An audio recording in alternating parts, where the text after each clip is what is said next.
और बढ़ा लो। कैमरे में नहीं आ रहे, कैमरे में नहीं आ रहे। अबे भाई वो आदमी आ रहा था, जब तक कैमरे में नहीं तो कैसे बोलिए कंप्यूटर।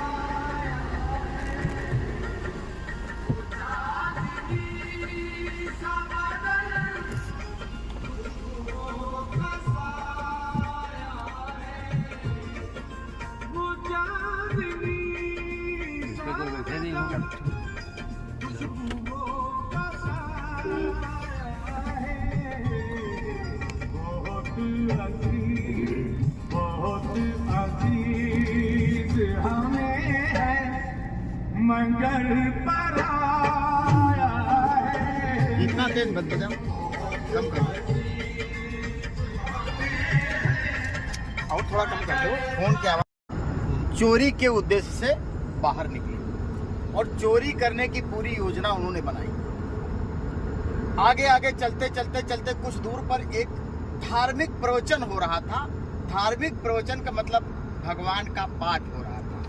तो उसमें से दो लोग उस बात से, उस धार्मिक पाठ से प्रभावित होकर के उसका श्रवण करने लगे, उसको सुनने लगे और दो लोग वही रह गए।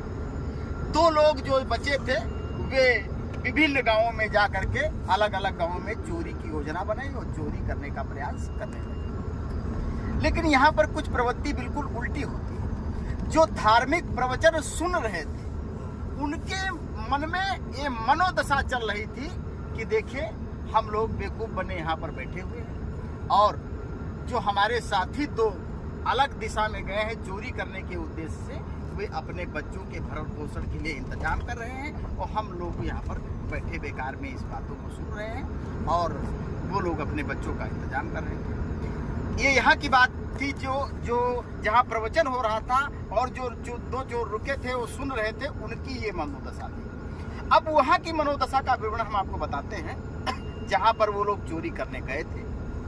जो लोग चोरी करने गए थे उनके मन में ये बस मनोदशा चल रही थी कि लो साले हम बेकार में वो चोरी करने यहाँ चले आ रहे, मारे मारे फिर रहे। हमारे वो दो साथी जो थे बढ़िया भगवान का पाठ सुन रहे होंगे और अपने परिवार को कृतार्थ बनाने की योजना कर रहे हैं, हम यहाँ फालतू बिखरे हुए घूम रहे हैं। इससे तो अच्छा ये होता कि हम भी प्रवचन सुनते होते। लेकिन जब इस साक्ष्य को दृष्टि में भगवान ने देखा तो भगवान के मन में एक उत्पन्न हुई